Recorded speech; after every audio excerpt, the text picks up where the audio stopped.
Hi అండి, నమస్తే. Welcome back to our channel star and home.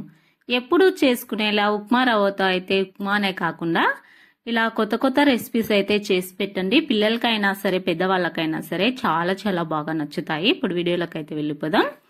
ముందుగా ఒక కప్ ఉప్మా రవ్వను అయితే తీసుకున్నానండి. ఎర్ర ఉప్మా రవ్వ. ఒక మిక్సీ జార్ తీసుకొని ఒక కప్పు ఉప్మా రవ్వను వేసి అరకప్పు దాకా పెరుగు వేసి ఒక కప్పు దాకా నీళ్ళని అయితే యాడ్ చేసుకొని మనం ఒకసారి అయితే బరకగా మిక్సీ అయితే వేసుకోవాలి. చూడండి, కన్సిస్టెన్సీ వచ్చేసి ఈ విధంగా ఉంటుంది. ఇప్పుడు మనం మిక్సీ జార్లో ఉన్న పిండిని అయితే ఒక గిన్నెలోకి అయితే ట్రాన్స్ఫర్ చేసుకోవాలి. చూడండి, కన్సిస్టెన్సీ ఈ విధంగా అయితే ఉంటుంది. ఇప్పుడు ఒక మూతను అయితే పెట్టేసి ఒక 10 నిమిషాల వరకు అయితే నానబెట్టుకోవాలి. ఇలా 10 నిమిషాల తర్వాత మొత్తం మజ్జిగనంతా పెరుగునంతా రవ్వ అయితే అబ్జర్వ్ చేసి ఈ విధంగా గట్టిగా అయితే ఉంటుంది. 2-3 టేబుల్ స్పూన్ల దాకా వాటర్ని అయితే యాడ్ చేసుకోవాలి. ఈ విధంగా 2-3 టేబుల్ స్పూన్ల దాకా నీళ్లు వేసుకున్న తర్వాత ఒకసారి అంతా చక్కగా కలిసేలాగా అయితే కలుపుకోవాలి. 2-3 టేబుల్ స్పూన్ల దాకా ఉల్లి ముక్కలు, అలానే పచ్చిమిర్చి ముక్కలు, మీ కారానికి తగ్గట్లు పచ్చిమిర్చి ముక్కలు, రుచికి సరిపడా ఉప్పు, అలానే కొద్దిగా కొత్తిమీర, కరివేపాకు, జీలకర్ర కూడా వేసుకోవచ్చండి. మీకు ఏది అవైలబుల్గా ఉంటే అది వేసుకోండి. ఇప్పుడు ఒక 2 చిటికెళ్ళంతా వంట సోడాని అయితే యాడ్ చేసుకోండి. కొద్దిగా ప్లఫీగా అయితే ఉంటాయి గుంత పొంగనాలు వచ్చేసి. నేను ఇక్కడ 2 స్టెప్పుల్లో చూపిస్తున్నానండి. గిన్నెలకైతే కొద్దిగా ఆయిల్ అంటించిన తర్వాత ముందుగా కలిపి పెట్టుకున్న పిండిని అయితే ఈ విధంగా ఇడ్లీ పాత్రలో అయితే కుక్ చేస్తున్నాను. చూడండి, ఆవిరి పైన అయితే ఉడికించుకోవాలి. ఇలా వేసుకున్న తర్వాత పైన కొద్దిగా గొడ్డి కారం అయితే చల్లుకోవాలండి. కలర్ఫుల్గా కనిపిస్తుంది. దాంతోపాటు మనకు గుంత పొంగనాలు వచ్చేసి కొద్దిగా స్పైసీగా ఉంటాయి. పిల్లలకు కాకుండా పెద్దవాళ్ళకైతే చాలా బాగా నచ్చుతాయండి ఇవి. ఇలా ఒక 5-6 నిమిషాల తర్వాత కుక్ అయిన తర్వాత మనం వీటిని పక్కకు తీసేసి కొద్దిగా చల్లారిన తర్వాత చూడండి, మనకు బాగా చల్లారినాయి.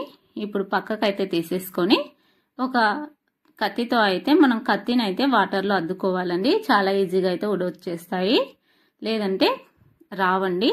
ఈ విధంగా వాటర్లో అద్దిన తర్వాత మనం ఒకసారి ఈ విధంగా అన్నామనుకోండి, చాలా సింపుల్గా అయితే వచ్చేస్తాయండి. చూడండి, వీడియోలో చూస్తున్న విధంగా కత్తిని లేదా స్పూన్ని నీళ్ళల్లో అద్దుకుంటూ మనమైతే చాలా ఈజీగా అయితే వీటిని తీయొచ్చండి. చూడండి, ఈ విధంగా ఈ ప్రాసెస్లో తీసినట్లయితే మనకు చాలా పర్ఫెక్ట్గా అయితే గుంత పొంగనాలు అయితే ఉడొచ్చేస్తాయండి. ఇలా చేసుకొని అన్నీ ఈ విధంగా చేసుకొని తీసేసుకున్న తర్వాత ఇప్పుడు మనం స్టవ్ ఆన్ చేసి గుంత పొంగనాల ప్యాన్ అయితే పెట్టేసుకోవాలి. ఇలా గుంత పొంగనాల ప్యాన్ పెట్టుకున్న తర్వాత కొద్దిగా ఆయిల్ అయితే వేసుకోవాలండి. చూడండి, వీడియోలో చూస్తున్న విధంగా ఆయిల్ అంతా స్ప్రెడ్ చేసుకోవాలి. ఈ విధంగా మొత్తం గుంతల్లో అయితే స్ప్రెడ్ అయ్యేలాగైతే స్ప్రెడ్ చేసుకోవాలి. ఇలా స్ప్రెడ్ అయిన తర్వాత ఒకసారి ప్యాన్ హీట్ అయిందో లేదో ఒకసారి చెక్ చేసుకుందాం. ప్యాన్ అయితే చాలా చక్కగా అయితే హీట్ అయిపోయిందండి. ఇప్పుడు ముందుగా మనం 1 టేబుల్ స్పూన్ దాకా నువ్వులను అయితే యాడ్ చేసుకుందామండి. నువ్వులను యాడ్ చేసుకొని ముందుగా మనం ఆవిరి పైన ఉడికించిన ఇడ్లీ పాత్రలో ఉడికించిన గుంత పొంగనాలను అయితే వేసేసుకుందాం. ఇలా వేసేసుకున్న తర్వాత మళ్ళీ మిగిలిన గుంతల్లో అయితే కొద్దిగా ఆయిల్ వేసుకుందామండి. ఎందుకంటే మనకి ఇంకా పిండి అయితే ఇంకొక వాయి అయితే అవుతుందండి. అందుకని చెప్పేసి నేను గ్యాస్ ఎందుకు వేస్ట్ చేయాలని చెప్పేసి ఉన్న పిండిని కూడా మిగతా గుంతల్లో అయితే వేసేసుకున్నానండి. చూడండి, వీడియోలో చూస్తున్న విధంగా అయితే మొత్తం పిండిని అయితే వేసేసుకొని చక్కగా ఒక 5-6 నిమిషాల పాటు అయితే వీటిని మంట సిమ్లో ఉంచి అయితే ఉడికించుకోవాలండి. మనం ఫస్ట్గా వేసిన గుంత పొంగనాలు అయితే చక్కగా వేగిపోయాయండి. మళ్ళీ టర్న్ చేసి మళ్ళీ 1 సైడ్ అయితే తిరిగేసానండి. చూడండి, ఒక 5 నిమిషాల వరకు మూత ముచ్చేయమనుకోండి, చాలా చక్కగా కుక్ అయిపోతాయండి. చూడండి, వీడియోలో చూస్తున్న విధంగా చాలా చక్కగా చాలా మంచి కలర్ అయితే వచ్చేస్తుందండి.